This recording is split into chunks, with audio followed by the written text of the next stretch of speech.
महान दार्शनिक अरस्तु ने कहा था, बिना पागलपन के महान दिमाग का अस्तित्व नहीं होता है। Good morning to everyone, once again welcome to YouTube my YouTube channel English with Shankar Babi, and today I want to tell you 59 and 60 rule number about the syntax. So without delay, let's begin.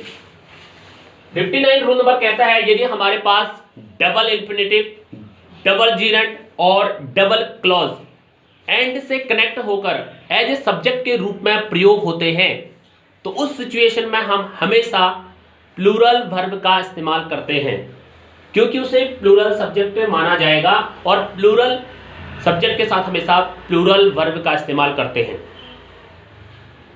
यदि हमारे पास, फिर से सुनेंगे, कि दो infinitive, दो जीरेंड और दो क्लॉज एंड से कनेक्ट होकर सब्जेक्ट के रूप में प्रयोग हो रहे हैं, तो उस सिचुएशन में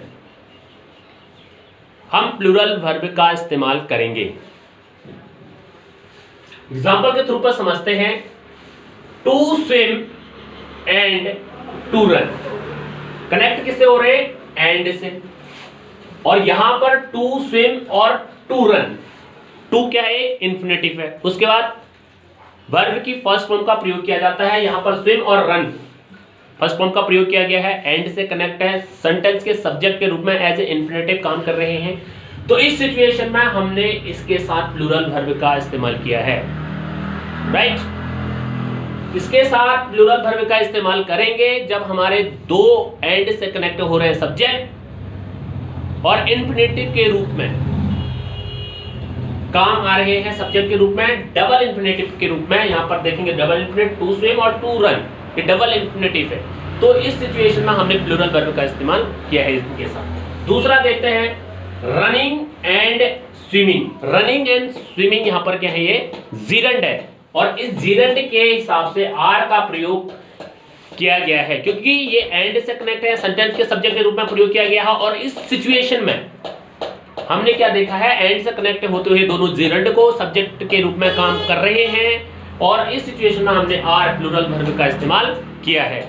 जीरेंड के कनेक्ट होने के साथ, दो जीरेंड के कनेक्ट होने के साथ प्लूरल वर्ब का इस्तेमाल किया है। तीसरे वाले में देखते हैं, व्हाट वी से, जो हम कहते हैं, व्हाट वी डू, जो हम करते हैं। ये क्या है? एक डबल क्लॉज है यहाँ पर। What we say number 1, what we do number 2। ये दोनों क्या है? एंड से कनेक्ट है, लेकिन क्लॉज है, सेंटेंस सब्जेक्ट वर्ब, ठीक है, तो क्लॉज कहलाता है। तो ये दोनों एंड से जुड़े हैं, एज ए सब्जेक्ट के रूप में काम कर रहे हैं, तो इसके साथ भी हम प्लूरल वर्ब का इस्तेमाल करेंगे। तो तीनों सिचुएशन में हम प्लूरल वर्ब का इस्तेमाल करेंगे। यदि इंफिनिटिव, जीरेंड और क्लॉज दो हो और वो एंड से कनेक्ट हो, तो इसके साथ हम प्लूरल वर्ब का ही हमेशा इस्तेमाल करते हैं। आगे देखते हैं रूल नंबर 60 की ओर। If two subject connected by as well as, यदि दो सब्जेक्ट हमारे as well as से कनेक्ट हो रहे हों और as well as से पहले in the first क्या प्रयोग किया गया हो? सेंटेंस के सब्जेक्ट के रूप में प्रयोग किया गया हो, लेकिन as well as से पहले क्या प्रयोग हो?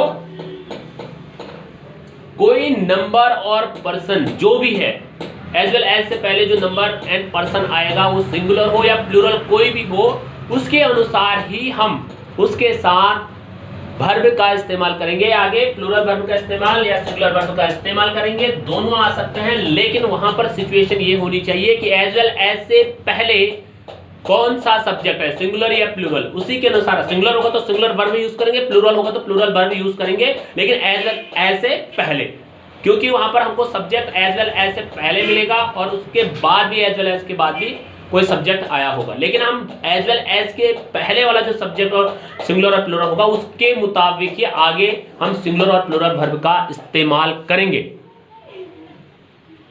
ठीक है, इतना समझ आ गया होगा। और सिंगुलर और प्लूरल दोनों यूज होंगे, हमको सिर्फ क्या देखना है? एज वेल एज से पहले आया हुआ सब्जेक्ट देखना है। और यहां पर देखिएगा, यहां पर क्या लिखा हुआ है? The publisher as well as, ये देखिए एज वेल एज से कनेक्ट है द पब्लिशर, और इन द राइटर, राइटर दूसरा क्या है? ये सब्जेक्ट है, राइटर्स है, प्लूरल समझ के हम प्लूरल वर्ब सब्जेक्ट समझेंगे तो हम यहाँ पर हैव यूज कर देते हैं, जो कि गलत हो जाता है। यहाँ पर हैव नहीं हैज करेंगे। हैज क्यों करेंगे? क्योंकि हमें पता है एज वेल एज से पहले द पब्लिशर क्या है, एक सिंगुलर सब्जेक्ट है, इसलिए हमने सिंगुलर वर्ब हैज का इस्तेमाल किया है। हैज कब। दूसरा देखेंगे, हम ऐसे नहीं बोल सकते the publisher as well as the writers है। राइटर को देके हैव यूज कर, राइटर्स को देके हैव यूज करते हैं, जो कि रॉन्ग हो जाता है, क्योंकि रूल के मुताबिक एज वेल एज से कनेक्ट होने वाले दो सब्जेक्ट जो होंगे उसके पहले वाले सब्जेक्ट के मुताबिक ही हम उसके हेल्पिंग वर्ब का प्रयोग उसके साथ करते हैं। दूसरा देखेंगे the writers as well as, यहाँ देखिएगा एज वेल एज से कनेक्टर है और आगे एज वेल एज से पहले राइटर्स है। इट मींस प्लूरल सब्जेक्ट है, तो ऑब्वियसली प्लूरल सब्जेक्ट है तो हम इसके साथ प्लूरल वर्ब का इस्तेमाल करेंगे।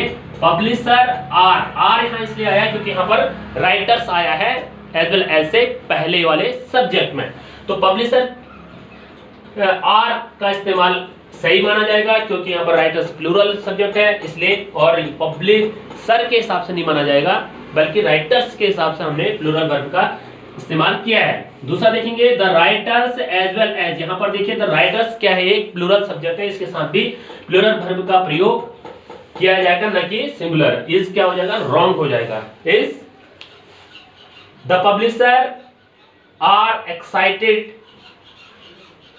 To publish this book. Hopes आपको ये समझ में आ गया होगा किस तरह से हमने एज वेल एज का प्रयोग कनेक्ट करते हुए सब्जेक्ट के रूप में प्रयोग करने पर उससे पहले सब्जेक्ट जो प्रयोग हुआ उसके हिसाब से हम सिंगुलर और प्लूरल का प्रयोग करेंगे। ठीक, और दूसरा हमने क्या सीखा, इन्फिनेटिव के डबल इन्फिनेटिव, डबल जीरंड और डबल क्लॉज आने के बाद हम किस तरह से हम प्लूरल वर्ब का इस्तेमाल करते हैं, यह हमने इसमें पढ़ लिया है। और दूसरा हमने एज वेल एज का प्रयोग कनेक्ट करते हुए पहले वाले सब्जेक्ट के हिसाब से प्रयोग करना है, ये भी समझ लिया है। होप्स आपको एक छोटी सी वीडियो समझ में आए होगा, समझ आए तो लाइक शेयर एंड सब्सक्राइब जरूर कीजिएगा और बने रहिए मेरे साथ, और आगे मिलते हैं जरूर एक बार नेक्स्ट वीडियो के साथ। बने रहे मेरे साथ, आगे देखिएगा, आपके लिए एक और अच्छी वीडियो समझ मेरे सामने प्रस्तुत होगी और उसके बाद मैं आपसे मुखातिब होऊंगा, और बने रहे मेरे साथ।